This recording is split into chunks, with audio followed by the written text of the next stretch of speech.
वो पेंडिंग है।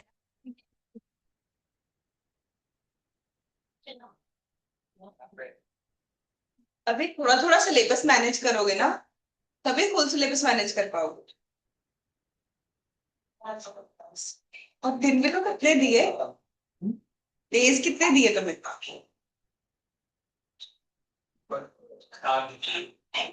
तुमने जाके इजी है कि डिफिकल्ट है? बोल। डिफिकल्ट है कोई बंद कर माइक को। क्या? उसमें बेसिक्स, फिर टाइप्स ऑफ कंपनी से पढ़ी जाओ 3 4 दिन। मैंने उसे अरे मत।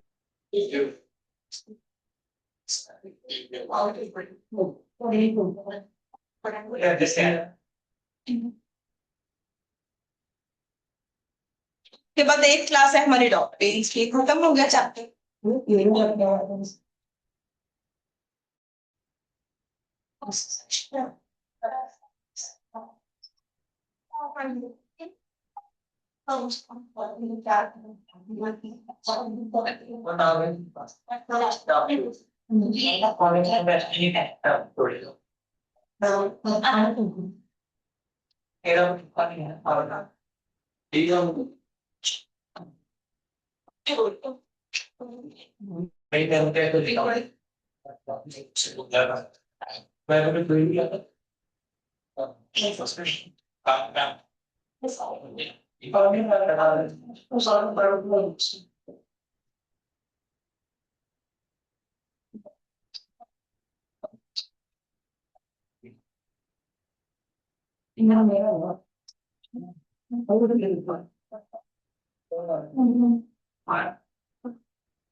प्लीज सब लोग यहाँ फोकस करेंगे।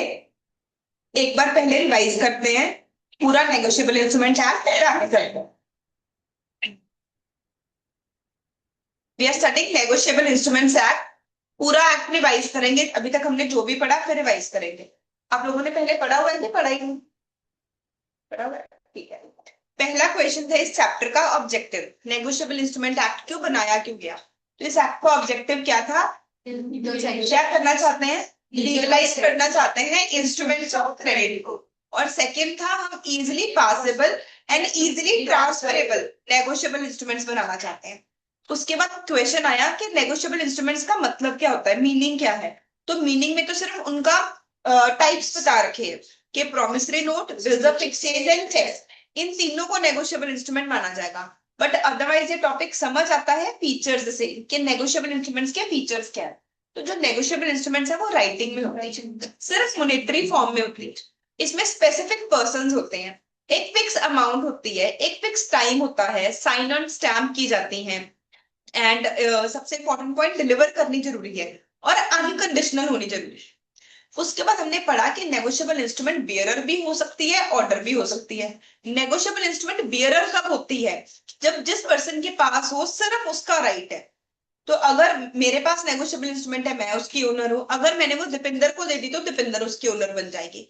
एक होती है नेगोशिएबल इंस्ट्रूमेंट जो कि ऑर्डर इंस्ट्रूमेंट है। ऑर्डर इंस्ट्रूमेंट में जिसका उसके ऊपर नाम लिखा होगा वही पर्सन उसका ओनर बनेगा। जो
एक्सेप्ट करता है इसे कि हाँ मैं इतना अमाउंट पे करूंगा। मिनिमम 2 पार्टीज एग्जिस्ट करनी जरूरी है, पर जो ड्रॉअर है वो बिल्स ऑफ एक्सचेंज को किसी को एंडोर्स भी कर सकता है। तो इस केस में एक और पार्टी आ जाएगी, एंडोर्सी या फिर पे, अल्टीमेटली जो पर्सन पैसे रिसीव कर रहा है। तो ड्रॉअर एंड पे मे और मे नॉट बी सेम। अगर कोई बिल्स ऑफ एक्सचेंज एंडोर्स हो रखा है तो उस केस में तो दोनों डिफरेंट पार्टीज होंगी। अगर कोई भी एंडोर्समेंट नहीं हुई है तो जो ड्रॉअर और पे है दैट विल रिमेन सेम। जो प्रोमिसरी नोट है, क्या वो ऑर्डर हो सकता है? क्या प्रोमिसरी नोट ऑर्डर टाइप का हो सकता है? क्या बियरर टाइप का हो सकता है? जो प्रोमिसरी नोट है बियरर टाइप का नहीं हो सकता, सिर्फ ऑर्डर टाइप का ही हो सकता है। बिल्स ऑफ एक्सचेंज बियरर भी हो सकता है, ऑर्डर भी हो सकता है, पर it can not be payable on demand. इसमें प्रेजेंट करने की जरूरत नहीं है।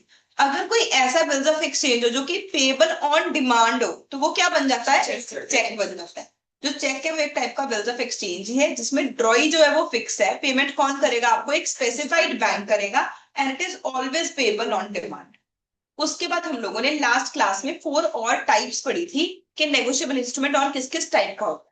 सबसे पहले हम लोगों ने पढ़ा था, एक होता है इनलैंड, एक होता है फॉरेन इंस्ट्रूमेंट। वैसे 6 मार्क्स की केस स्टडी के लिए भी हमने बहुत सारी प्रैक्टिस की। पता कैसे चलता है कि कोई नेगोशिएबल इंस्ट्रूमेंट इनलैंड है? अगर कोई नेगोशिएबल इंस्ट्रूमेंट ड्रॉ किया गया है इंडिया में, एंड या तो वो पेबल है इन इंडिया या पेबल है to a person resident in India, इन दोनों में से एक भी कंडीशन पूरी कर दोगे तो वो इनलैंड बन जाए। एक होता है इनकोएट इंस्ट्रूमेंट। इनकोएट वर्ड का मतलब क्या होता है? इनकम्प्लीट, जो कि भी पूरा नहीं है, उसमें कोई चीज मिसिंग। हम किसी पर्सन को ऑथराइज कर रहे हैं उसमें कोई भी अमाउंट फिल करने के लिए। अब वो सेम अमाउंट भी फिल कर सकता है, उससे ज्यादा अमाउंट भी फिल कर सकता है, बट वो लीगली हमसे कितने पैसे रिकवर कर पाएगा? जितना हमने उसे ऑथराइज किया।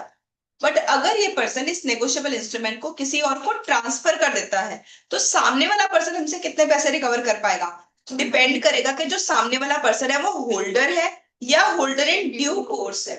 होल्डर इन ड्यू कोर्स का मतलब आपको कोई भी नेगोशिएबल इंस्ट्रूमेंट फॉर कंसिडरेशन मिली है। अगर वो सिर्फ होल्डर है फिर तो आपका सिर्फ कितना राइट बनेगा? जितनी अमाउंट ऑथराइज। अगर आप होल्डर इन ड्यू कोर्स हो तो आपने जितनी भी अमाउंट लिखी है, अगर स्टैम्प उसे सेटिस्फाई करती है up to the stamp limit, आप उसके लिए लीगली वैलिड हो, आप उसे लीगली एनफोर्स करवा सकते हो। उसके बाद एक आता है एम्बिगुअस इंस्ट्रूमेंट। एम्बिगुअस का मतलब क्या होता है? क्लैरिटी नहीं है, अनक्लियर है, कंफ्यूजन है। तो जिसमें ऐसा कोई नेगोशिएबल इंस्ट्रूमेंट जो कि शायद बिल्स ऑफ एक्सचेंज है और शायद प्रोमिसरी नोट है, उसे आप किसी भी तरीके से ट्रीट कर सकते हो, पर जो आपने एक बार ट्रीट कर लिया उसके बाद उसे वैसे ही ट्रीट करें। यहां तक कोई भी कंफ्यूजन का?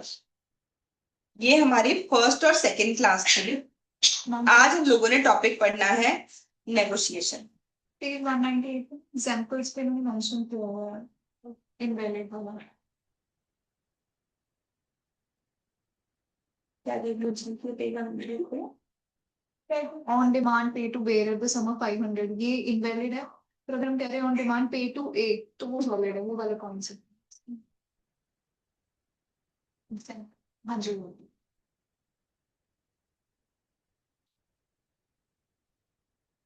ऑन डिमांड नहीं हो सकता ना बिल्स ऑफ एक्सचेंज।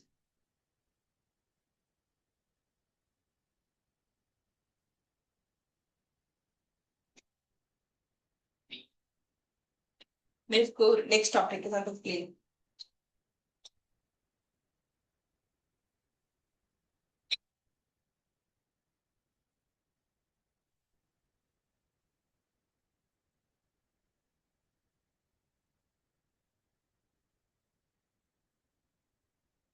आज हम लोगों ने 2 टॉपिक्स करने हैं जो कि बहुत फ्रीक्वेंटली एग्जाम में पूछे जाते हैं, एंड इसके आरटीपी और प्रीवियस ईयर के क्वेश्चंस भी करने हैं, तो सब लोगों ने ध्यान से सुनना है।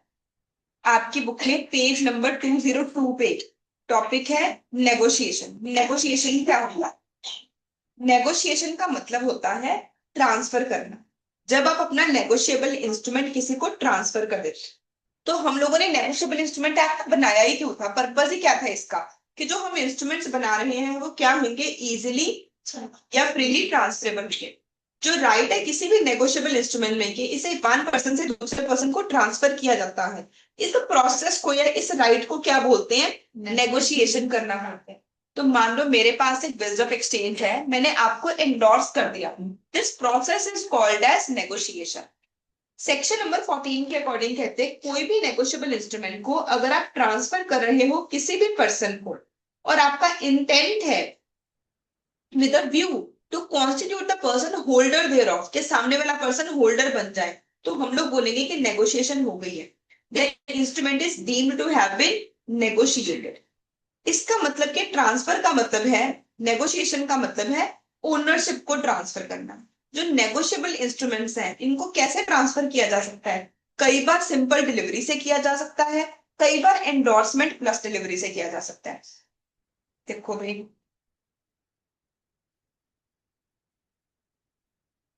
लेट्स से ये, अब मैं लिखवाऊंगी कोई बात नहीं, लेट्स से ये कोई बिल्स ऑफ एक्सचेंज है और इसमें लिखा हुआ है पे 50,000 एंड मिस्टर एम ने इसके ऊपर साइन कर रखे हैं। अब इसमें किसी भी पर्सन का नाम नहीं आ रहा कि किससे पैसे देने, ठीक है, इसमें सिर्फ क्या लिखा आ रहा है कि आपने 50,000 रुपीज दे दिए और एम ने साइन कर रखा है कि हाँ मैं इतना प्रॉमिस करता हूं कि मैं इतना अमाउंट पे करूंगा, साथ में उसने डेट भी मेंशन कर दी। तो अभी किस टाइप का बिल्स ऑफ एक्सचेंज बन गया? बियर, जिसके पास ये होगा वही उसका ओनर है। अगर ये अक्षरा के पास है, अक्षरा एम से 50,000 रुपीज मांग सकती है जब भी ये डेट आएगी। अगर ये मेरे पास है, मैं 50,000 डिमांड कर सकती हूँ। अब अगर मान लो मैं इस बिल को ट्रांसफर करना चाहती हूँ स्नेहा को, तो मैंने ये बिल मेरे पास था, स्नेहा से कुछ गुड्स खरीदी और स्नेहा को ये बिल दे दिया, तो इस प्रोसेस को हम लोग क्या बोल लेंगे कि मैंने क्या कर दिया? नेगोशिएशन कर दी। नेगोशिएशन का मतलब क्या है? मैंने ओनरशिप ट्रांसफर कर दी, जो मेरे राइट्स थे इस बिल के ऊपर वो सारे राइट अब किसे ट्रांसफर हो गए हैं? स्नेहा को ट्रांसफर हो गए। एंड मान लो इसके ऊपर लिखा होता पे टू ए 50,000, मैंने बोला कि ए को 50,000 रुपीज दे दो, तो अभी सेम नेगोशिएबल इंस्ट्रूमेंट क्या बन गया? ऑर्डर। इसमें एक पर्सन का नाम है, इस केस में यही पर्सन पैसे रिकवर कर सकता है। अगर ए ने मान लो इसके ऊपर साइन करके लिख दिया टू बी और अपने साइन कर दिए, तो इस चीज को हम लोग क्या बोलते हैं? एंडोर्समेंट। कि आपने उसके ऊपर किसी और पर्सन का नाम लिख दिया, किसी और का राइट क्रिएट कर दिया। तो अब एंडोर्समेंट करने के बाद उसे साथ में क्या करनी पड़ेगी? इसकी डिलीवरी। जब वो बी को ये नेगोशिएबल इंस्ट्रूमेंट दे देगा, इसका मतलब कि क्या हो गया? सारे राइट्स किसको ट्रांसफर हो गए? बी को ट्रांसफर हो गए। तो मैं पहले कुछ वर्ड्स लिखवा रही हूँ, वो लिखो, उसके बाद आगे अच्छे से समझ आएगा। नेगोशिएशन होता क्या है? नेगोशिएशन का एक प्रोसेस है। किस चीज का प्रोसेस है? Transfer of ownership. नेगोशिएशन में ओनरशिप ट्रांसफर होती है नेगोशिएबल इंस्ट्रूमेंट की, एक पर्सन से दूसरे पर्सन को ओनरशिप ट्रांसफर हो जाती है। ये ट्रांसफर कैसे होती है डिपेंड करेगा कि जो नेगोशिएबल इंस्ट्रूमेंट है वो बियरर नेचर का है या फिर ऑर्डर नेचर का है। जो बियरर नेचर का है उसमें तो ट्रांसफर हो जाएगी सिंपल डिलीवरी करने से। जो ऑर्डर नेचर का है इसमें ट्रांसफर होगी एंडोर्समेंट प्लस डिलीवरी। अब मैं आपको दिखाऊंगी कितनी फ्रीक्वेंटली इस टॉपिक में से क्वेश्चन आते हैं। अब डिलीवरी वर्ड का मतलब क्या है? डिलीवरी वर्ड का मतलब है वॉलंटरी ट्रांसफर ऑफ पोजीशन।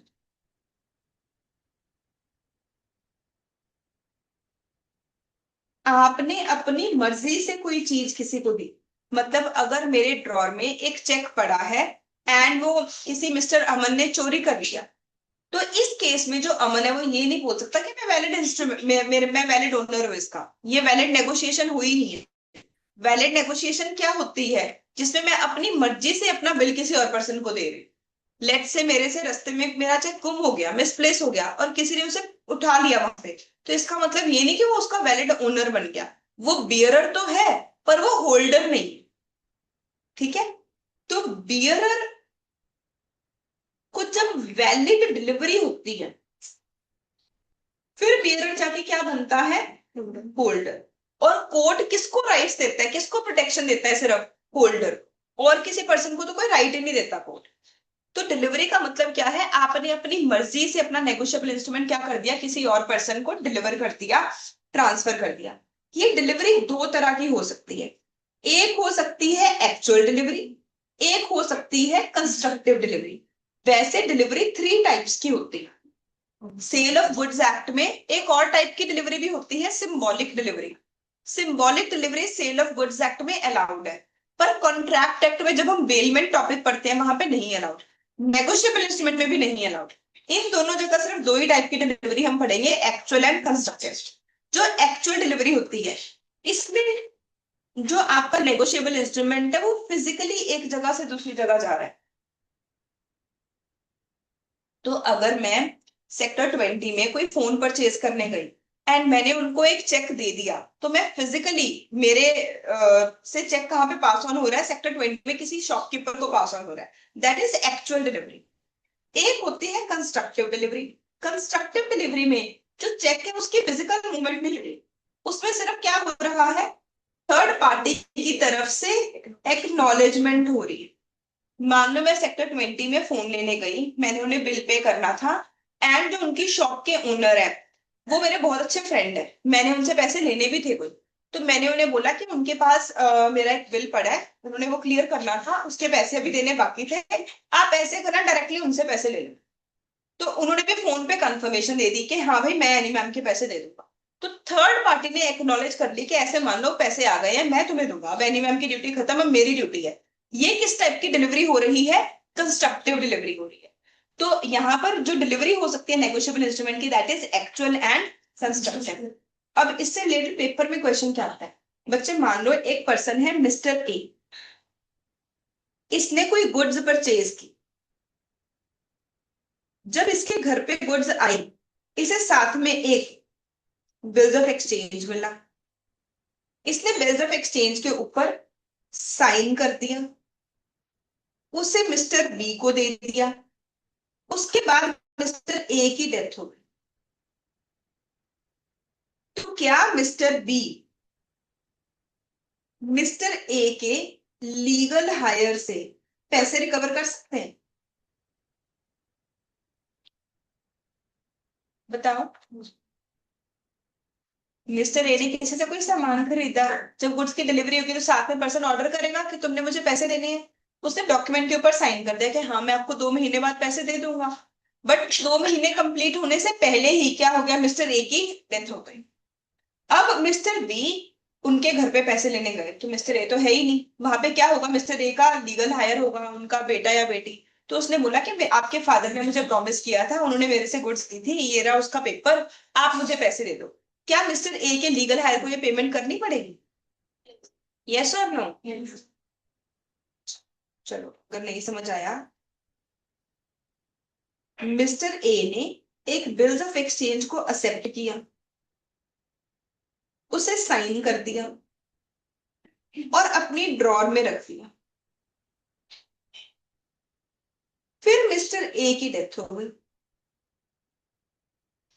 उसके बाद मिस्टर बी जिन्होंने की पैसे लेने थे वो पैसे मांगने आए हैं, तो मिस्टर ए के लीगल हायर ने जो ड्रॉर में बिल पड़ा था वो मिस्टर बी को दे दी। क्या इस केस में मिस्टर बी लीगली पैसे रिकवर कर सकते हैं, यस और नो? दोनों पॉइंट्स में डिफरेंस क्या है डिलीवरी का। नेगोशिएबल इंस्ट्रूमेंट क्रिएट कब होता है, जब डिलीवरी हो जाए। जब तक डिलीवरी नहीं हुई नेगोशिएबल इंस्ट्रूमेंट क्रिएट ही नहीं। फर्स्ट केस में तो क्या हो रहा है, नेगोशिएबल इंस्ट्रूमेंट मिस्टर बी को दे दिया, उसके बाद मिस्टर ए की डेथ हुई है, तो नेगोशिएबल इंस्ट्रूमेंट तो क्रिएट हो चुका है। अब उसके बाद अगर मिस्टर ए की डेथ भी हो जाए तो जो लीगल हायर है वो आपके सारे राइट्स एंड ड्यूटीज के लिए रिस्पॉन्सिबल होता है, तो उसके लीगल हायर को पैसे देने पड़े। सेकेंड केस में बिल को डिलीवर करने से पहले ही, अभी बिल कहां पर पड़ा था, ड्रॉर में ही पड़ा था, उससे पहले ही क्या हो गई, मिस्टर ए की डेथ हो गई। क्या जो डिलीवरी है वो लीगल हायर कर सकता है, आंसर इज अभी नेगोशिएबल इंस्ट्रूमेंट क्रिएट ही नहीं हुआ है। तो आपने क्या ध्यान में रखना है, पहला वर्ड तो नेगोशिएशन का मतलब क्या है, नेगोशिएशन का मतलब है किसी पर्सन को ओनर बनाना, ओनरशिप ट्रांसफर करना। बियरर के केस में ओनरशिप कैसे हो सकती है, सिंपल डिलीवरी के साथ ही हो सकती है। ऑर्डर के केस में कैसे हो सकती है, एंडोर्समेंट प्लस डिलीवरी। जो डिलीवरी है इसका मतलब होता है अपनी मर्जी से पोजेशन ट्रांसफर करना। डिलीवरी एक्चुअल भी हो सकती है और कंस्ट्रक्टिव भी हो सकती है। डिलीवरी कब हो, जब डिलीवरी हो जाएगी उसके बाद ही हम बोलेंगे नेगोशिएशन पर, दोनों पॉइंट्स में डिलीवरी आ रहा हो। एक बार इसका टॉपिक पढ़ो फिर आगे और अच्छे से समझ आएगा। नेगोशिएशन बाय डिलीवरी कहते हैं कोई भी promissory note, bill of exchange, cheque, जो भी बियरर है, it is negotiable by delivery. But अगर कोई ऐसा नोट, बिल या चेक है जो कि किसी कंडीशन के ऊपर डिपेंडेंट है, उस केस में जब तक वो कंडीशन नहीं होगी वो नेगोशिएबल नहीं। तो आपको पता ही है कि जो नेगोशिएबल इंस्ट्रूमेंट है वो क्या होते हैं, अनकंडीशनल होते हैं। तो अगर कहते हैं डिलीवर किए गए किसी कंडीशन के बेसिस पे, that is not to take effect except in a certain event, it is not negotiable. जब तक वो इवेंट नहीं होगा आप उसे ट्रांसफर कर ही नहीं सकते, क्योंकि वो अपने आप में एक वैलिड नेगोशिएबल इंस्ट्रूमेंट है ही नहीं, उसका तो अनकंडीशनल होना जरूरी है। नेगोशिएशन बाय एंडोर्समेंट कहते हैं अगर ऑर्डर टाइप का इंस्ट्रूमेंट है फिर ट्रांसफर करोगे, एंडोर्समेंट एंड डिलीवरी। डिलीवरी की इंपॉर्टेंस क्या है, कहते हैं जो डिलीवरी है ये जरूरी है, चाहे जो इंस्ट्रूमेंट है बेयरर टाइप का है चाहे ऑर्डर टाइप का है। डिलीवरी मतलब वॉलंटरी हो रही है, अपनी मर्जी से हो रही है। डिलीवरी का ऑब्जेक्टिव क्या होता है, डिलीवरी का ऑब्जेक्टिव होता है प्रॉपर्टी पास ऑन करना, किसी पर्सन को ओनरशिप ट्रांसफर करना। जो डिलीवरी है वो एक्चुअल भी हो सकती है कंस्ट्रक्टिव भी हो सकती है। एक्चुअल का मतलब कि जो नेगोशिएबल इंस्ट्रूमेंट है वो फिजिकली हैंड चेंज कर रही है, एक पर्सन से दूसरे पर्सन को जा रही है। कंस्ट्रक्टिव का मतलब आपने किसी एजेंट को दे दिया, किसी क्लर्क को दे दिया, सर्वेंट को दे दिया किसी पर्सन के बिहाफ पे, एंड वो इंस्ट्रूमेंट को होल्ड कर रहा है as agent of endorsing. Section 46 में बोला गया कि जब कोई इंस्ट्रूमेंट कंडीशनली डिलीवर की जा रही है, किसी स्पेशल पर्पस के लिए दी जा रही है, उस केस में प्रॉपर्टी तब तक ट्रांसफर नहीं होती जब तक कि वो कंडीशन पूरी ना हो जाए। जो कॉन्ट्रैक्ट है किसी भी नेगोशिएबल इंस्ट्रूमेंट में, जब तक कि डिलीवरी इनकम्प्लीट है तब तक वो कॉन्ट्रैक्ट नेचर में क्या है, रेवोकेबल। उस कॉन्ट्रैक्ट को कैंसिल किया जा सकता है, रिवोक किया जा सकता है। डिलीवरी ना कि सिर्फ इंस्ट्रूमेंट को क्रिएट करने के टाइम के लिए जरूरी है, उसे बनाने के लिए ही। कहते हैं नेगोशिएशन ट्रांसफर, राइट ट्रांसफर करने के टाइम पे डिलीवरी चाहिए ही चाहिए, पर जब पहली बार भी किसी का राइट क्रिएट हो रहा है तब भी डिलीवरी होनी जरूरी है। जो राइट्स हैं किसी भी इंस्ट्रूमेंट के वो एंडोर्सिंग नहीं मिलेंगे जब तक कि जो इंस्ट्रूमेंट है वो डिलीवर नहीं हो रहा। अगर कोई पर्सन एंडोर्समेंट करता है but before it could be delivered, उसके डिलीवर होने से पहले ही उसकी डेथ हो जाती है, तो जो लीगल रिप्रेजेंटेटिव्स हैं उसे नेगोशिएट नहीं कर सकते, लीगल रिप्रेजेंटेटिव उसका राइट ट्रांसफर नहीं कर सकते। समझ आया है सबको? ये सेम पैराग्राफ दो तीन आंसर्स में आपको दिखेगा। टॉपिक्स ही मैंने आज दो करवाने हैं।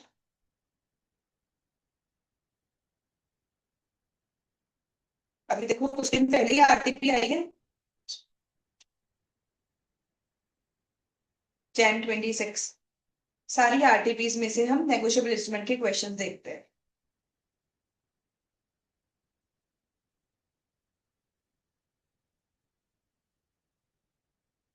मोर देन 50% चैप्टर कवर कर चुके हैं, तो जो भी हमारे सिलेबस में है let's see whether we are able to solve those और नॉट।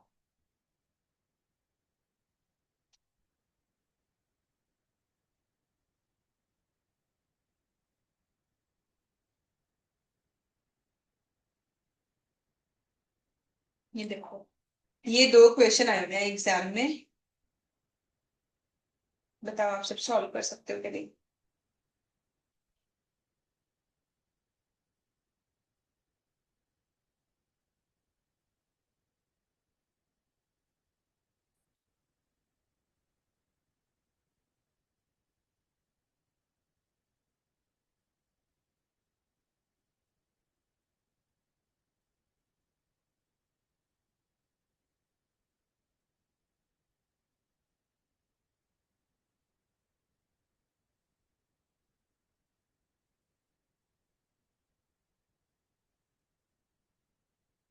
कितना रिकवर होगा? 18% रिकवर होगा। हमने स्पेशली हमारी बुक में क्वेश्चन, हमारी बुक में पहले से ही है और हमने चार्ट भी बनाया था उसका।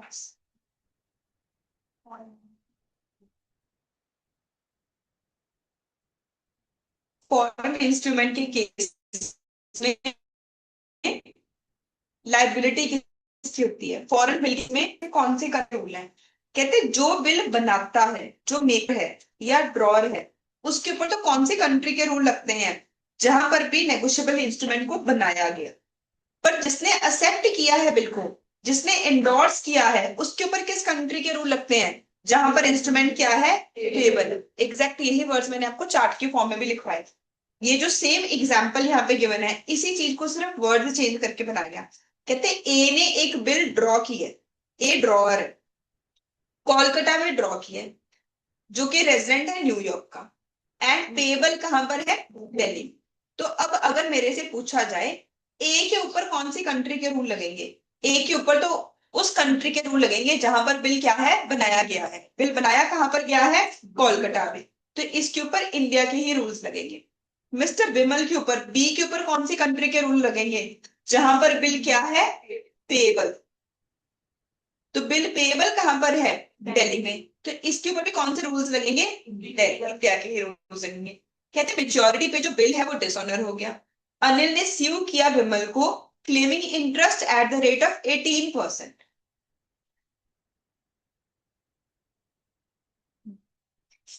अनिल बी विमल को बोल रहा है कि तुम्हें 18% इंटरेस्ट पे करना पड़ेगा। पर विमल ने बोला कि जो मेरी लाइबिलिटी है वो तो न्यूयॉर्क लॉ के अंडर है, where the rate of interest was only 6%। तो आपसे पूछा जा रहा है कि इसके ऊपर कितना लगेगा। बी क्या है? एक्सेप्टर है। तो बी की लाइबिलिटी कितनी होगी जहां पर बिल क्या है? पेबल है। वहां पर कितनी है ड्यूटी? 18%। तो 18% ही होगी। ठीक है ना? बाकी इन सबको आप 2 2 मार्क्स के लिए डिफाइन कर सकते हो। बियरर इंस्ट्रूमेंट कौन सा होता है? When it is express to be so payable. इसमें जिस जो पर्सन होल्डर है वही उसका ओनर है। Order when it is express to be so payable, जिस पर्सन का नाम है ये सिर्फ उसे कोई पे होगा। अगर मैम ये न्यूयॉर्क में पेबल होता तो 6% पे करना पड़ेगा। सजेस्टेड आंसर देखिए एक बार।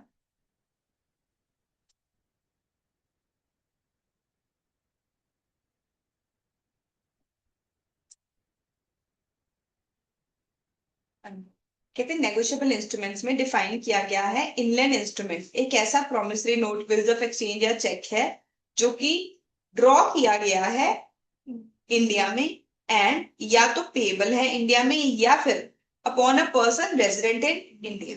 उसके बाद बोला गया कि कुछ इंस्ट्रूमेंट्स इनलैंड इंस्ट्रूमेंट्स होते हैं और कुछ इंस्ट्रूमेंट्स होते हैं फॉरेन इंस्ट्रूमेंट्स। इनलैंड कहते हैं अगर कुछ भी और डिसाइड नहीं किया पार्टीज ने, तो जो लाइबिलिटी है मेकर की, जिसने बनाया है, ड्रॉ है, उसकी लाइबिलिटी तो क्या होगी? Law of the place where instrument is made. पर जो लाइबिलिटी है एक्सेप्टर की, जिसने एक्सेप्ट किया है, उसके ऊपर कौन सी कंट्री के रूल लगेंगे? Where instrument is payable. यहाँ पे जो बिल है वो ड्रॉ किया था अनिल ने कोलकाता में, एंड उसे एक्सेप्ट किया था विमल ने न्यूयॉर्क। ऑन डिसऑनर अनिल ने बोला कि 18% का इंटरेस्ट लगेगा, विमल ने बोला कि 6% लगेगा। क्योंकि बिल जो है वो इंडिया में बनाया गया है, पेबल है दिल्ली में। जो लाइबिलिटी है एक्सेप्टर की वो इंडियन लॉ के अकॉर्डिंग होगी, उसे कितना पे करना पड़ेगा? 18%। बियरर इंस्ट्रूमेंट एक ऐसा इंस्ट्रूमेंट जिसमें लास्ट पे का नाम ब्लैंक है या फिर जहां पर वर्ड्स लिखे हुए हैं और बियरर। मैंने आपको चेक भी दिखाया था, चेक के एंड में लिखा होता है पे इस पर्सन का नेम और बियरर, या कई बार लिखा होता है और order. Order instrument which is payable to a person और पेबल टू अ पर्सन और हिज ऑर्डर, जिस पर्सन को वो ऑर्डर देगा उसे पे करना है। जो लास्ट एंडोर्समेंट है वो ब्लैंक नहीं है, last endorsement is in full, एक पर्सन का नाम लिखा हुआ है कि किसे पैसे देने। आई होप सब कर सकते हैं। अगला 2 पॉइंट्स अटेम्प्ट। एक और आरटीपी देखते हैं। अभी तक जितने भी टॉपिक हुए आरटीपी से उसकी प्रैक्टिस करते हैं before moving on to next topic.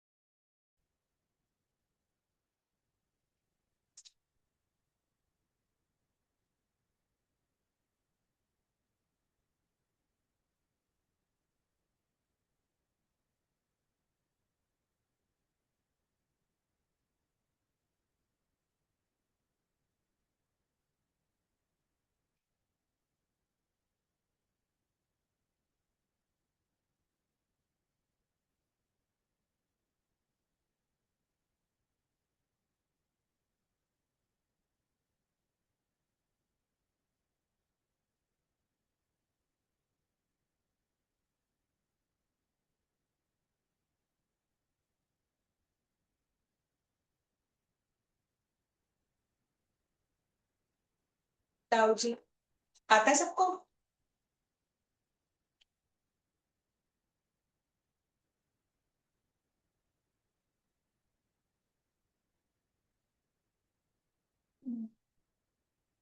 क्या क्या चीज वो सुनना चाहते हैं? डिलीवरी नहीं हुई है तो इस केस में सामने वाले पर्सन के राइट्स भी नहीं बने। सिर्फ और सिर्फ इतना बड़ा केस स्टडी बनाया गया और आंसर में हमने जो अभी डिलीवरी के बारे में पढ़ा ना वही ए ने एक बिल ड्रॉ किया है बबन पे, जिसने कि उसे एक्सेप्ट कर लिया और उस पे लिखा कि मैं पैसे दूंगा मगन को या जिसे भी वो ऑर्डर करेगा। मगन ने उसे एंडोर्स कर दिया है गगन को, गगन ने बिल एंडोर्स कर दिया आकाश को और उसे बोला कि मैं नेक्स्ट डे डिलीवर करूंगा। फिर गगन की डेथ हो गई एंड उसके बेटे अंकित ने बिल दे दिया आकाश को। जब बिल को प्रेजेंट किया गया तो बबन ने पैसे देने से मना कर दिया। खुद ही वो क्वेश्चन में पूछ रहे हैं, कहते आप हमें एक्सप्लेन करो डिलीवरी की इंपॉर्टेंस क्या है और डिसाइड करो क्या आकाश इस बिल को एनफोर्स कर सकता है। तो पहले पैराग्राफ का हम हेडिंग लिखेंगे इंपॉर्टेंस ऑफ डिलीवरी। डिलीवरी को एक्सप्लेन करेंगे कि डिलीवरी का मतलब होता है voluntary transfer of possession. Delivery का इंटेंट होता है प्रॉपर्टी का ट्रांसफर करना from one person to another. Delivery में भी एक्चुअल और कंस्ट्रक्टिव दोनों टाइप्स को एक्सप्लेन कर दो। एक्चुअल डिलीवरी क्या होती है, कंस्ट्रक्टिव डिलीवरी क्या होती है, और लास्ट में लिखो इसकी इंपॉर्टेंस। इसकी इंपॉर्टेंस क्या है? The rights in a negotiable instrument are created only when it is delivered. Whether a negotiable instrument is bearer or order, in both cases, delivery is important to create valid rights. फिर उसके बाद बताओ conclusion, क्या आकाश इस bill को enforce कर सकता है? नहीं कर सकता। ठीक है ना? नेक्स्ट एक और क्वेश्चन इसमें से,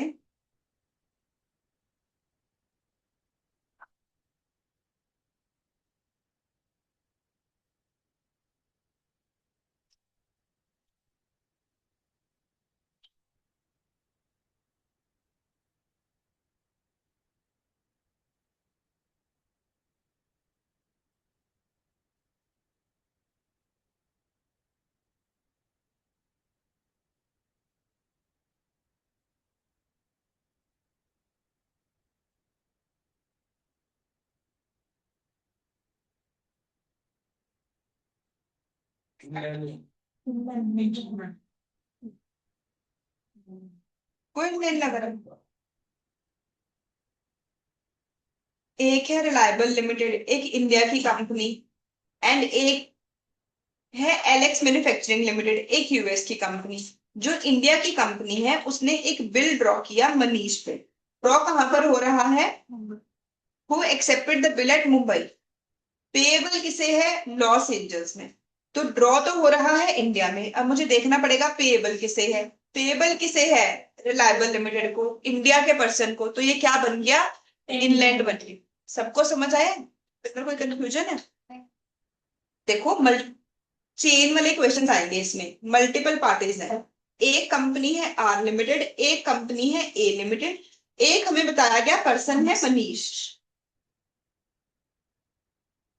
आर लिमिटेड ने बिल ड्रॉ किया है, बिल को एक्सेप्ट किया गया है मुंबई में, एंड बिल को एक्सेप्ट करने के टाइम पेमेंट किसके फेवर में की जा रही है? R limited. दो काम इंडिया में हो गए, आर लिमिटेड इंडिया में है और बिल की एक्सेप्टेंस भी इंडिया में हो रही है। तो ये क्या बन गया? इनलैंड में। एक बार दोनों टॉपिक्स का सजेस्टेड आंसर। नेक्स्ट क्वेश्चन हम लोगों ने लिख के देखना, यहाँ पे डिलीवरी को अच्छे से याद करना है। नेक्स्ट क्वेश्चन के साथ हम आंसर राइटिंग प्रैक्टिस भी करेंगे। आपको आईएसआई के हर आंसर में ऐसी ही हेडिंग मिलेगी इस टॉपिक की, importance of delivery. Delivery essential है, चाहे जो इंस्ट्रूमेंट है वो बेरर टाइप का है चाहे ऑर्डर टाइप का। डिलीवरी क्या होनी चाहिए? वॉलंटरी होनी चाहिए। डिलीवरी का ऑब्जेक्टिव क्या होना चाहिए? प्रॉपर्टी को पास ऑन करना to the person whom it is delivered। Delivery actual भी हो सकती है, कंस्ट्रक्टिव भी हो सकती है। एक्चुअल में फिजिकली मूवमेंट होती है और कंस्ट्रक्टिव में आप किसी एजेंट को देते हो जो कि होल्ड करता है उस बिल को किसी और के बिहाफ पे। सेम चीजें हम लोग हमारे चार्ट में आ रही है, जो हमारी बुक है हमने इतनी ब्रीफ में ही लिखा हुआ है। कहते अगर आप किसी इंस्ट्रूमेंट को कंडीशनली देते हो, कोई कंडीशन लगा के किसी स्पेशल पर्पस के लिए देते हो, उस केस में प्रॉपर्टी तब तक ट्रांसफर नहीं होती जब तक के वो कंडीशन पूरी ना हो, या फिर वो ट्रांसफर हो तो सकती है पर सिर्फ किसे ट्रांसफर हो सकती है? Holder in due. जो कॉन्ट्रैक्ट है किसी भी नेगोशिएबल इंस्ट्रूमेंट में, जब तक की डिलीवरी नहीं हुई तब तक वो कॉन्ट्रैक्ट ही इनकम्प्लीट है। उसे कैंसिल किया जा सकता है। डिलीवरी नेगोशिएबल इंस्ट्रूमेंट को बनाने के लिए, नेगोशिएशन के टाइम तो जरूरी है ही, उसको बनाने के लिए भी जरूरी है। जो राइट्स है किसी भी इंस्ट्रूमेंट के, वो एंडोर्सी को तब तक नहीं मिलेंगे जब तक कि नेगोशिएबल इंस्ट्रूमेंट डिलीवर ना की जाए। अगर कोई पर्सन एंडोर्समेंट करता है पर उसे डिलीवर करने से पहले ही एंडोर्सर की डेथ हो जाती है, तो जो लीगल रिप्रेजेंटेटिव्स हैं उसे नेगोशिएट नहीं कर सकते, किसी और को प्रॉपर्टी पास ऑन नहीं कर सकते। इस केस में Ankit, the only son of Gagan, delivered the bill to Aakash on next day as attended intended by his deceased father. It is not valid, ये वैलिड नहीं होगी। नेक्स्ट केस में उन्होंने एक्सप्लेन किया पहले तो इंडियन इंस्ट्रूमेंट का मतलब क्या होता है, फिर उन्होंने बोला कि ये इंडियन इंस्ट्रूमेंट है कि ये इंडिया में ड्रॉ किया गया था और इसे एक्सेप्ट किया गया था by a person resident in India. Clear है जी? ये हम लोगों ने 2 आरटीपीज की जून 24 की भी कर।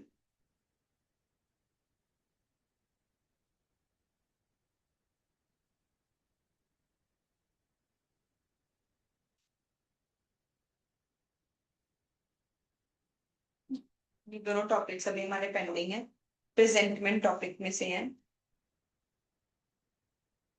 वेट मेरे भाई,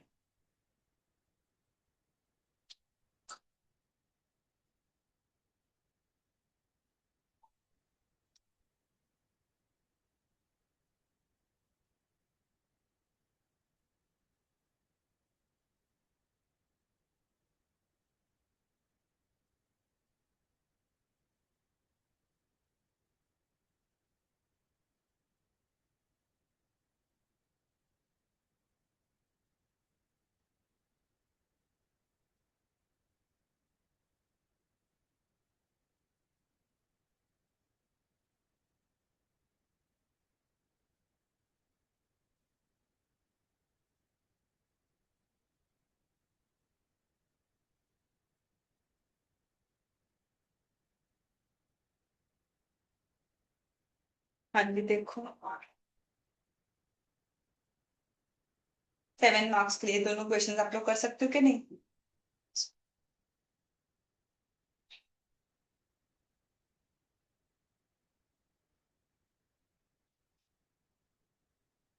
इजी है अक्षरा, बाकी सब लोग इजिली अटेम्प्ट कर लेंगे ना? चलो, अब अगला टॉपिक है। इस चैप्टर में अब सिर्फ 2 चीजें और बची हैं, एक है प्रेजेंटमेंट और एक है सेक्शन 138। सबसे पहले सेक्शन 138 पढ़ते हैं।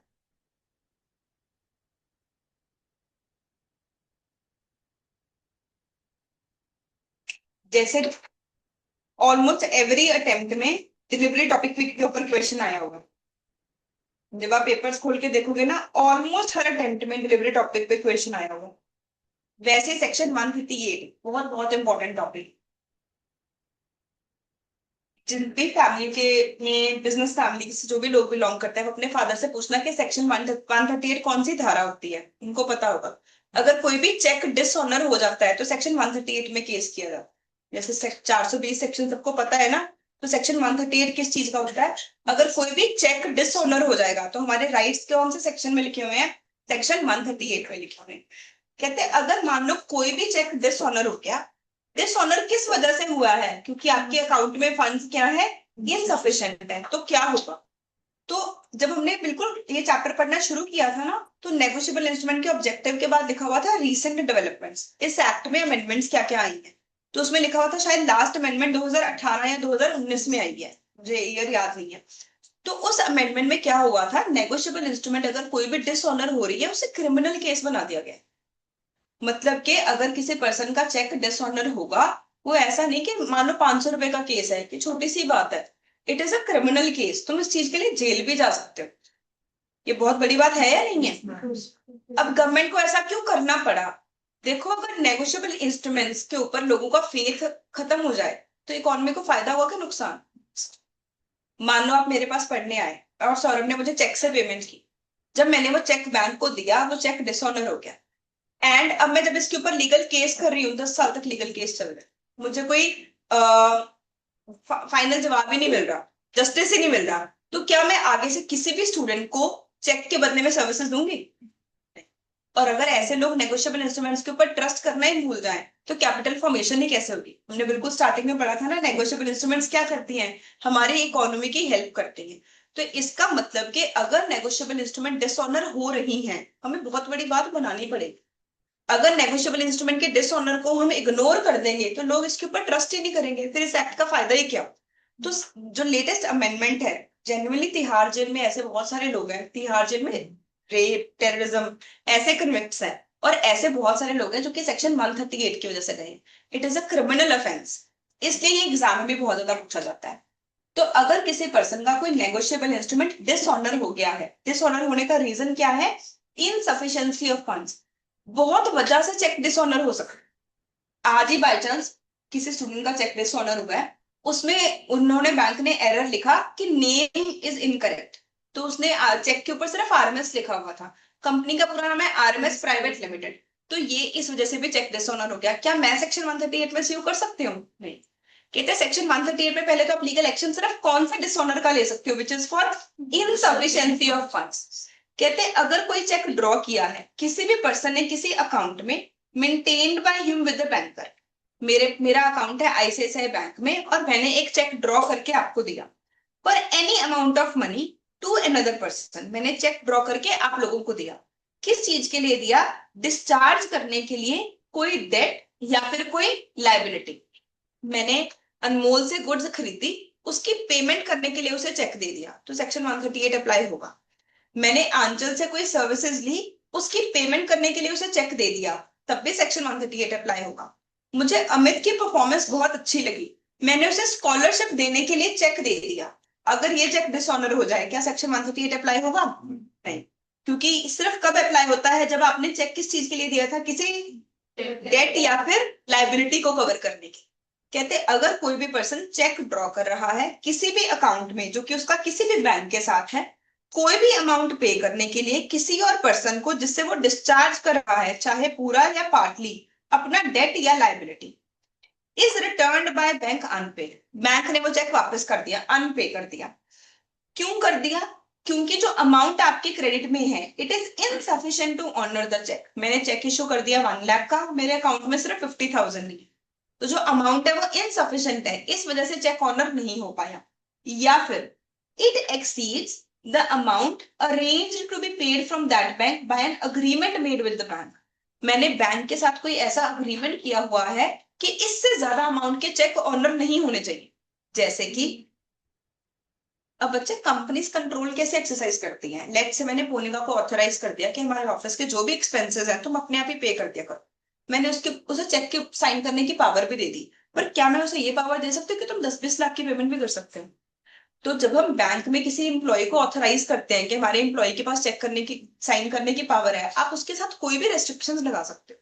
लेट से मैं ये रेस्ट्रिक्शन लगा सकती हूँ कि अप टू 10,000 का चेक पोनिका साइन कर सकती है, उससे ज्यादा वैल्यू का नहीं कर सकती। तो अगर मान लो पोनिका ने कोई गुड्स ली, लेट से हमने प्रोजेक्टर लिया और उसके लिए मैंने पोनिका को बोला तुम चेक इश्यू कर दो, पोनिका ने उसके ऊपर साइन कर दिए, चेक का अमाउंट है 1 लाख रुपीज। अब प्रोजेक्टर वाले को तो नहीं पता कि पोनिका के पास पावर नहीं है, ये चेक ऑब्वियसली क्या हो जाएगा? डिसऑनर। मेरे अकाउंट में तो पैसे हैं पर चेक फिर भी डिसऑनर हो गया, क्या अभी भी सेक्शन 138 अप्लाई हो सकता है? यस। पढ़ो ये लाइन, ये दोनों लाइन सब ध्यान से पढ़ो।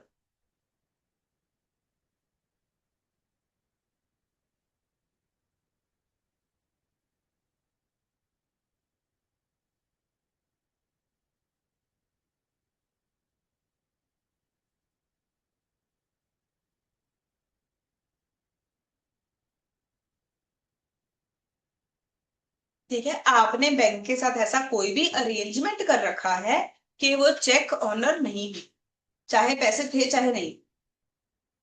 कहते अगर आपने कोई चेक ड्रॉ किया है किसी भी अकाउंट में जो कि किसी भी बैंक में मेंटेन्ड है, कोई भी अमाउंट आप पे करना चाहते हो दूसरे पर्सन को, किस चीज के लिए पेमेंट करना चाहते हो? अपना डेट डिस्चार्ज करने के लिए, बैंक ने उसे रिटर्न कर दिया। रिटर्न क्यों किया? क्योंकि आपके अकाउंट में सफिशिएंट फंड्स नहीं थे, या फिर जो बैंक में फंड्स थे, आपका बैंक के साथ ऐसा कोई अरेंजमेंट था, अग्रीमेंट था कि वो ऑनर नहीं हो, then such person is said to have committed an offense। अब उसने एक ऑफेंस किया, इस चीज के लिए उसे पुनिश किस चीज के साथ किया जा सकता है?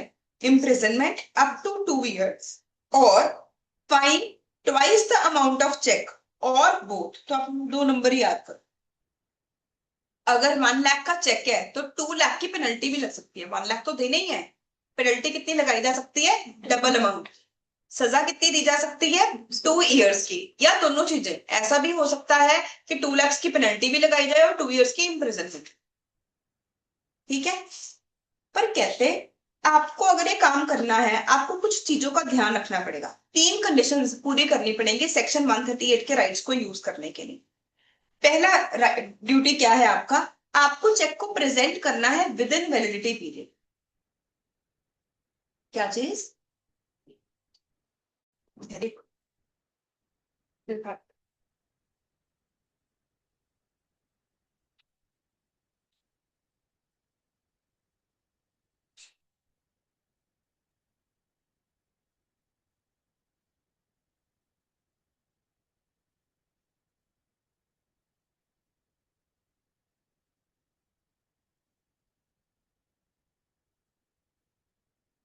तो आरबीआई की लेटेस्ट गाइडलाइंस के अकॉर्डिंग जितनी भी नई चेकबुक्स हैं,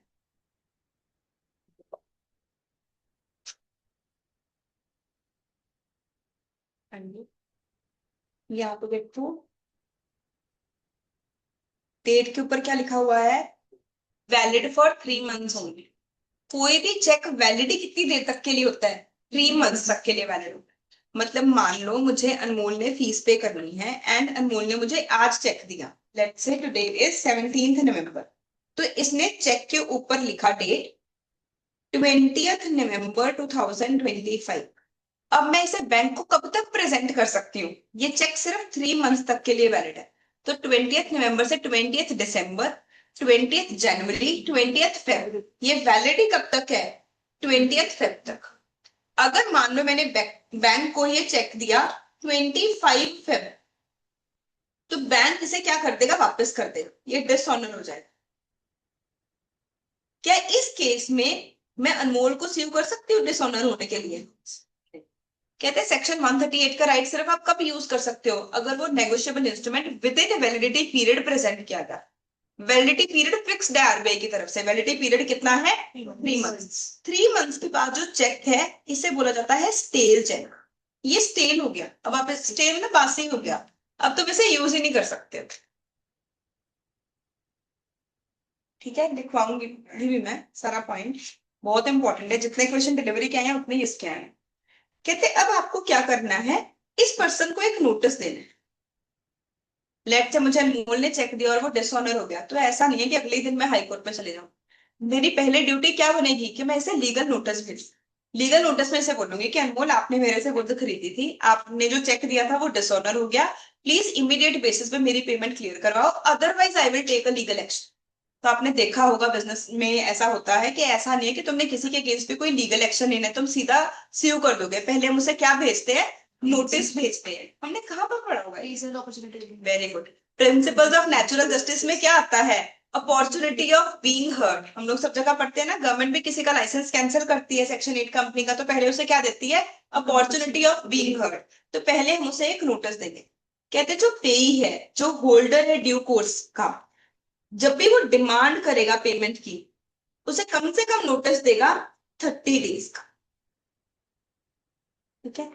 एंड तीसरी चीज, अगर फिर भी सामने वाले पर्सन ने पैसे नहीं दिए तो आप उसे स्यू कर सकते हो।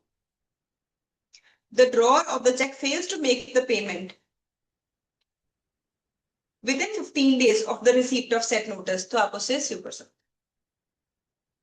कोई भी कंफ्यूजन, डाउट आपका अच्छे से क्लियर हुआ है? एक बार मेरे साथ ये सेक्शन लिखो, फिर मैं इसके क्वेश्चंस प्रैक्टिस करा।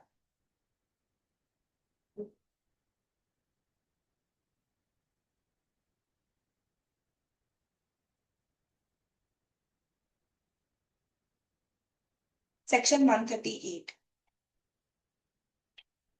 dishonor. When a person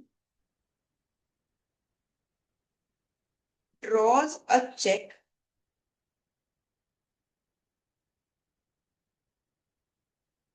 for any amount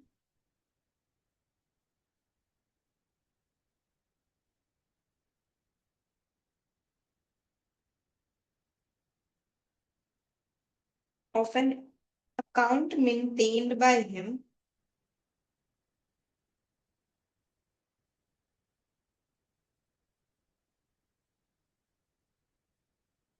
in any bank.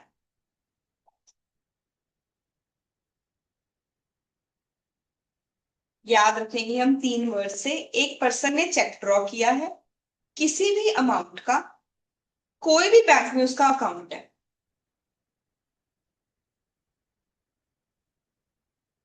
Is dishonour. अब वो चेक डिसऑनर हो गया। डिसऑनर क्यों हुआ?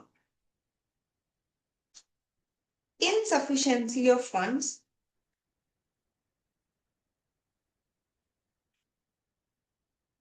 और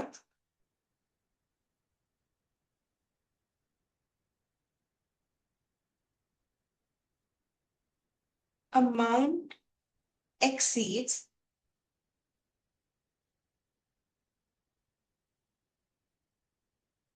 the arrangement with the bank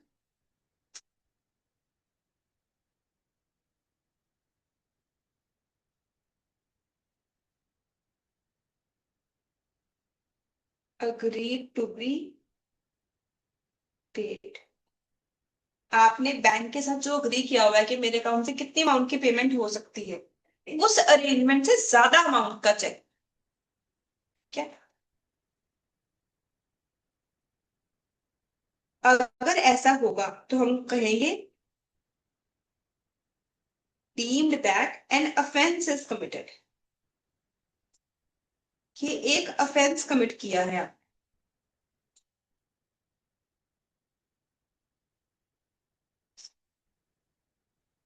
क्या हमेशा अफेंस माना जाएगा? सिर्फ कब माना जाएगा?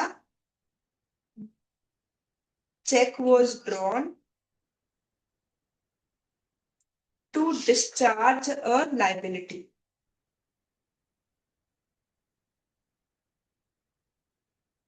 ये हम याद करने के लिए लिख रहे हैं। सबसे पहला पॉइंट हम लोगों ने पढ़ा कि कोई भी पर्सन कोई चेक ड्रॉ कर रहा है किसी भी अमाउंट का किसी भी बैंक से, एंड वो चेक डिसऑनर हो गया। डिसऑनर इनसफिशिएंसी ऑफ फंड्स की वजह से भी हो सकता है, क्योंकि जो अमाउंट है वो अरेंजमेंट से ज्यादा है, उस वजह से भी हो सकता है। अल्टीमेटली आपने एक ऑफेंस किया है, पर ये ऑफेंस सिर्फ कब काउंट होगा? अगर आपने चेक किस चीज के लिए दिया था? कोई लाइबिलिटी डिस्चार्ज करने के लिए। अगर मैंने स्कॉलरशिप के लिए दिया है, गिफ्ट दिया है, तब ये नहीं काउंट होगा। पुनिशेबल विद, अभी इस केस में कितनी पुनिशमेंट दी जा सकती है? 2 years की इम्प्रिजनमेंट और 2x फाइन और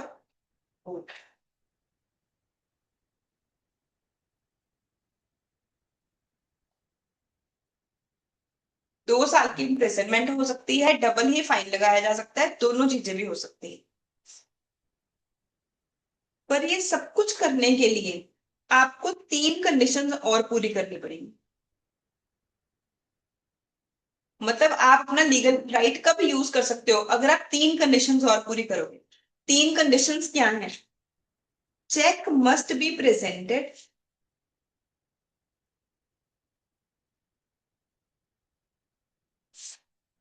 during valid period, not a stale cheque. वो स्टेल चेक नहीं होना चाहिए। वैलिड पीरियड है आरबीआई के अकॉर्डिंग 3 मंथ्स।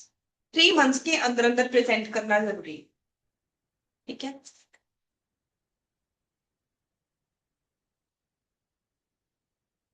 नोटिस देना है डिस ओनर का with in 30 days of receipt of information from bank।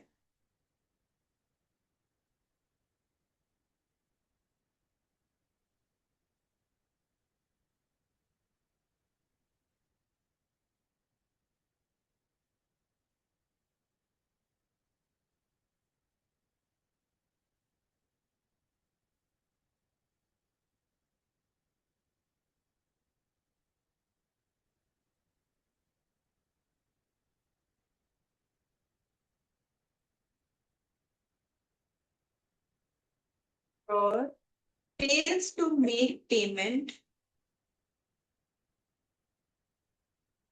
within 15 days of receipt of notice.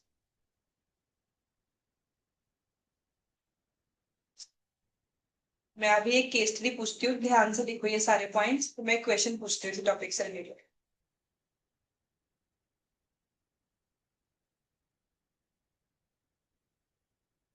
आप लोग नोट्स क्यों नहीं बना रहे? आता है अच्छे से इसलिए, या समझ नहीं आ रहा?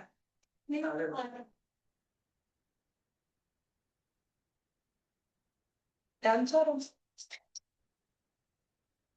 बच्चे मान लो मुझे कोई चेक मिला था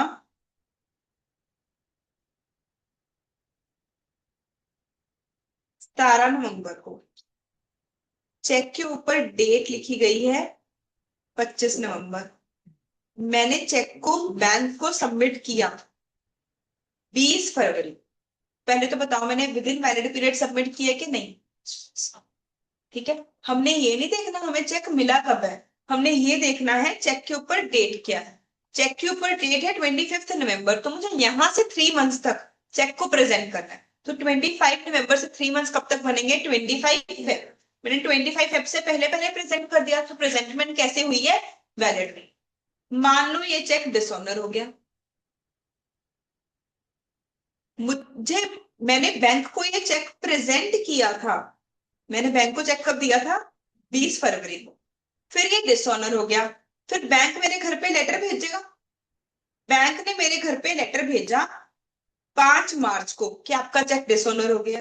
मुझे लेटर रिसीव हुआ 8 मार्च को।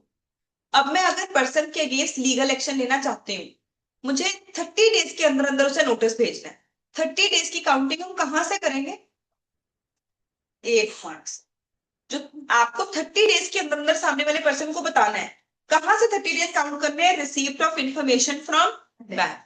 जब मुझे पता चलेगा वहां से 30 डेज शुरू होंगे। समझ आ गई है बात? उसके बाद लेट से मैंने 8 मार्च को लेटर दे दिया, उस पर्सन को लेटर मिला 10 मार्च को, वो कितने दिन के अंदर अंदर मुझे पेमेंट कर दे कि मैं उसके अगेंस्ट लीगल एक्शन ना ले सकूं? कितने दिन के अंदर अंदर? 15 डेज। ये 15 डेज कहां से काउंट करने हैं? 8 मार्च से कि 10 मार्च से? 10th। जिस दिन उस पर्सन को इंफॉर्मेशन मिली उसके 15 डेज के अंदर अंदर उसने पेमेंट कर। राइट है जी? तो एग्जैक्टली ये पूरी थ्योरी, पूरा पैराग्राफ ही ऐसे ही याद करना है। सबसे पहले तो हमने एक्सप्लेन करने है, स्टोरी की तरह याद करना है। एक पर्सन ने चेक ड्रॉ किया है किसी भी अमाउंट का किसी भी बैंक पे, जो कि डिसऑनर हो गया। डिसऑनर होने के सिर्फ दो ही रीजन अलाउड है, या तो फंड्स इनसफिशिएंट थे, या फिर आपका बैंक के साथ जो अग्रीमेंट था उससे ज्यादा अमाउंट का चेक। एंड हम इसे मान लेंगे ऑफेंस, पर सिर्फ कब मानेंगे? अगर वो चेक ड्रॉ किया गया था किसी लाइबिलिटी की पेमेंट के लिए। अब ये जो ऑफेंस बन गया है, क्या पनिशमेंट लगाई जा सकती है? 2 इयर्स की इम्प्रिजनमेंट, 2x फाइन, या फिर दोनों चीजें। पर पनिशमेंट लेने के लिए, अपने राइट्स को एनफोर्स करने के लिए आपको 3 काम करने हैं। 3 काम क्या करने हैं? चेक को प्रेजेंट करना है within a period of 3 months from the validity period, from the draw date. उसके बाद अगर डिसऑनर हो गया है, आपको 30 डेज के अंदर अंदर एक लीगल नोटिस भेजना है। आपको कहां से 30 डेज काउंट करने हैं? जब आपको बैंक से पता चला। एंड अगर ड्रॉअर ने नोटिस मिलने के भी 15 दिन के अंदर अंदर पेमेंट नहीं की, फिर आपका राइट क्रिएट हो जाएगा, फिर आप कोर्ट में स्यू कर सकते हो। इससे पहले आप कोर्ट में स्यू ही नहीं कर सकते। एक बार प्लीज सब लोग इस टॉपिक को दोबारा रीड करो।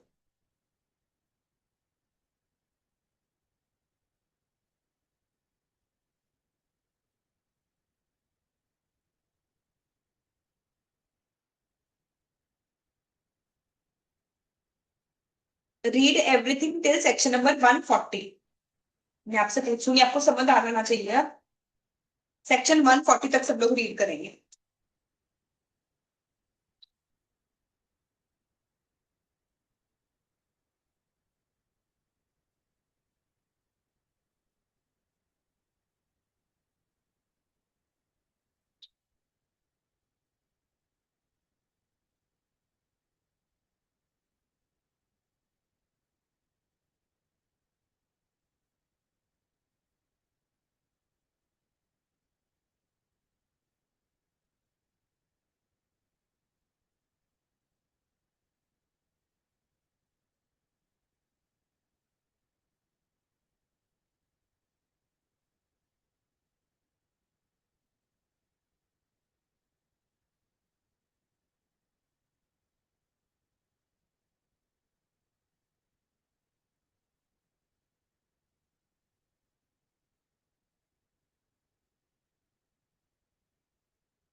अब मुझे समझ नहीं आया आपका डाउट, प्लीज एक बार डिटेल में एक्सप्लेन करो।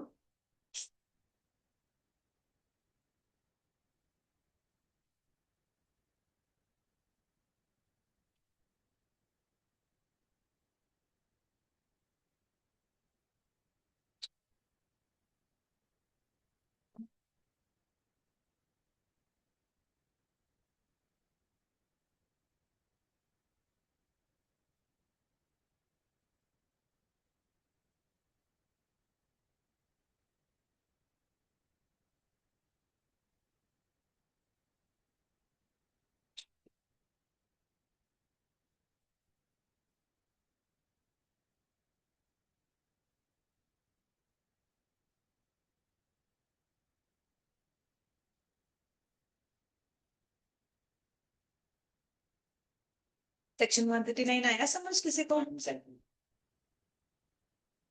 रिवर्टेबल, रिवर्टेबल वर्ड का मतलब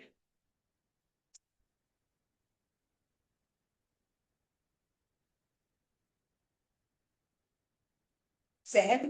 पुरानी क्लासेस देखी हुई है कि ऐसे ही आ गए? नेगोशिएबल इंस्ट्रूमेंट की देखी हुई है? नहीं देखी।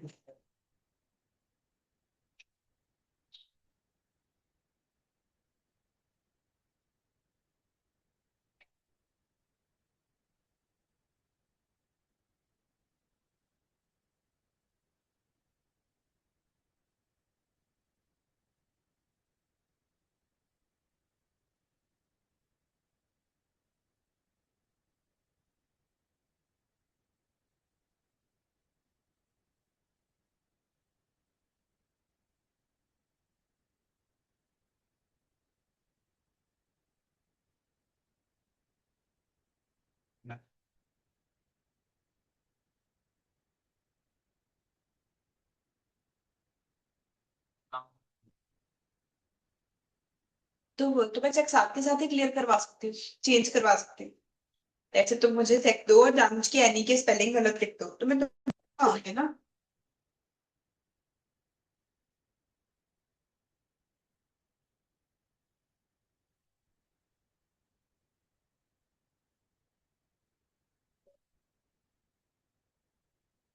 पढ़ लिया सबने या टाइम चाहिए और? पढ़ लिया? अक्षरा, समीक्षा, पक्का? एक्सप्लेन करूं मैं? कोई एक्सप्लेन करेगा मुझे सेक्शन 139 का मतलब क्या है? टेंशन नहीं है तो हमें मान के चलेंगे सेक्शन 38 वाला जब डिसऑनर हुआ है। Okay. और कोई एक्सप्लेन करेगा सेक्शन 139? अवनी, होल्डर और होल्डर इन ड्यू कोर्स में क्या डिफरेंस होता है?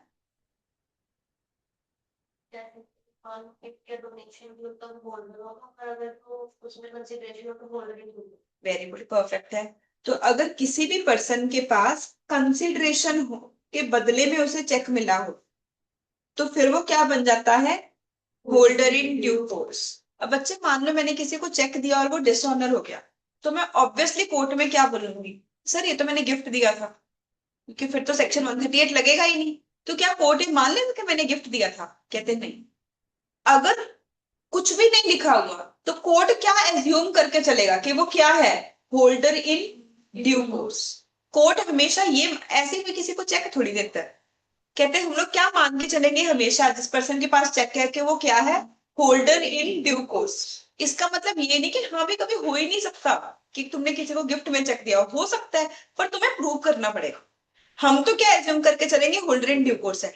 But it is rebuttable presumption, आप इसे गलत प्रूव कर सकते हो अगर आप प्रूफ लेके आ रहे हो कि नहीं सर हमने क्लास में कंपटीशन किया था, उसमें बताया था स्कॉलरशिप मिलेगी, ये स्कॉलरशिप का चेक है। या फिर मान लो मैं ऑफिस रेंट पे ले रही हूँ तो हमें रेंट की ऑफिस रेंट लेने से पहले सिक्योरिटी देनी पड़ती है। जैसे आप पीजी की सिक्योरिटी देते हो, अब इसमें कोई कंसिडरेशन थोड़ी है। जो रेंट है वो तो कंसिडरेशन है, मैं उनकी बिल्डिंग यूज कर रही हूँ उसका रेंट पे कर रही हूँ। पर जो सिक्योरिटी का चेक है वो तो सिर्फ क्या है? Holder. Holder in due course तो है ही नहीं। तो आपको इस केस को प्रूव करना पड़ेगा। अगर कोई चेक डिसऑनर होता है, ये एज्यूम किया जाएगा, प्रेज्यूम किया जाएगा जब तक कुछ और प्रूव ना हो कि जो होल्डर है उसे जो चेक मिला है वो किस चीज के लिए मिला है? किसी डेट या लाइबिलिटी के लिए। इसका मतलब कि जो होल्डर है वो एक्चुअली क्या है? Holder in dues. कहते हैं पर ये एजम्पशन क्या है, रिबटेबल, आप इसे प्रूव कर सकते हो to the contrary. Section 140, defence which may not be allowed in any prosecution, ये किसी को समझ आया सेक्शन 140?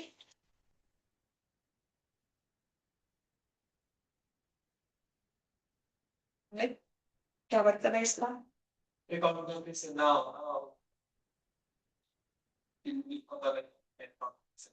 वेरी गुड बच्चे, मान लो किसी पर्सन का बिजनेस बहुत अच्छा है, डेली उसके अकाउंट में 2-3 लाख की ट्रांजैक्शन होती है, तो उसने चेक दे दिया 1 लाख का, कहता देखो पुराना रिकॉर्ड, मेरे अकाउंट में तो डेली 2 लाख आते हैं, 3 लाख आते हैं, बाय चांस जिस दिन इसने चेक प्रेजेंट किया उस दिन अकाउंट में पैसे नहीं थे, क्या हम आपकी इस बात को एक वैलिड आंसर मानेंगे? नहीं। कहते क्या हम इस चीज को डिफेंस मानेंगे? नहीं। It will not be a defence, कहते इस जवाब को कोर्ट कंसिडर ही नहीं करेगा, सीधा 2 साल की पनिशमेंट लग जाएगी। In prosecution of offense under section 138, that drawer had no reason to believe कि जो उसने चेक दिया है वो डिसऑनर हो जाए। ड्रॉर कहता मेरे पास कोई रीजन ही नहीं है बिलीव करने के लिए, ऐसे कैसे हो गया, मेरे अकाउंट में तो रोज 2-3 लाख रुपए आते हैं, मुझे उम्मीद ही नहीं है कैसे उस दिन पैसे नहीं आए। कहते इस चीज को हम डिफेंस कंसिडर ही नहीं करेंगे, it is not a defence. Clear हो गई है बात सबको? तो सेक्शन 138 को और ज्यादा स्ट्रॉन्ग बनाता है सेक्शन 139 और 40। सेक्शन 138 कहता है कि हम ऑफेंस मान लेंगे, अब लोग बचने के लिए बोलेंगे कि नहीं हम तो भाई गिफ्ट के लिए चेक दिया था, कहते नहीं हम तो क्या मान के चलेंगे कि ये सामने वाला पर्सन क्या है, holder in due course. Section 140 कहता मेरे अकॉर्डिंग तो मेरे पास पैसे होने चाहिए थे, मेरे अकाउंट में तो रोज ही इतनी टर्नओवर है, रोज ही ट्रांजेक्शन होती है, कहते हम भी इस चीज को डिफेंस कंसिडर ही नहीं करेंगे, which makes this topic and this section in real life very clear हुआ है सबको?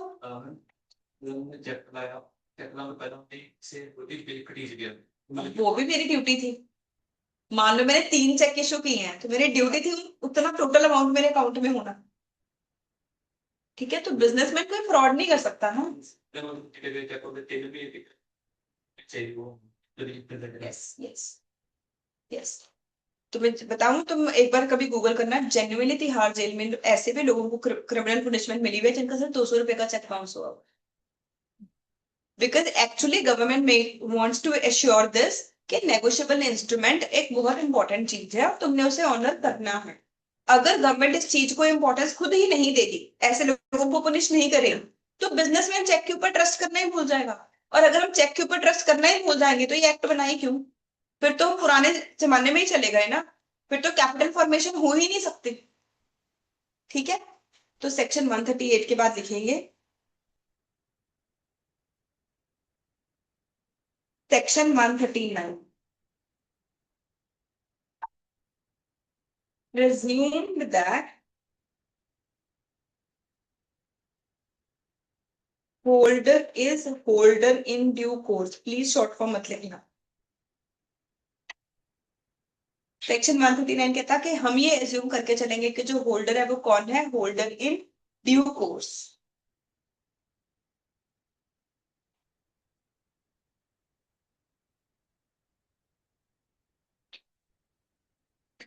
Section 140, it is not a valid defense that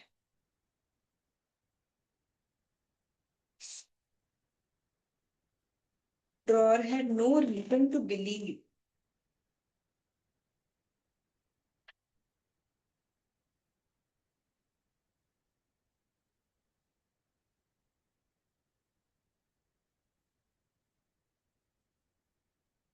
that check may be disputed.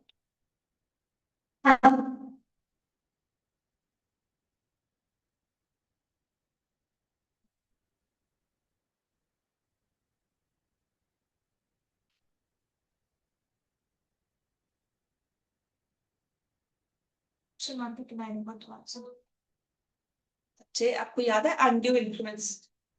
ठीक है, अनड्यू इन्फ्लुएंस किस किस को याद है? कौन से सेक्शन में अनड्यू इन्फ्लुएंस? सेक्शन 16।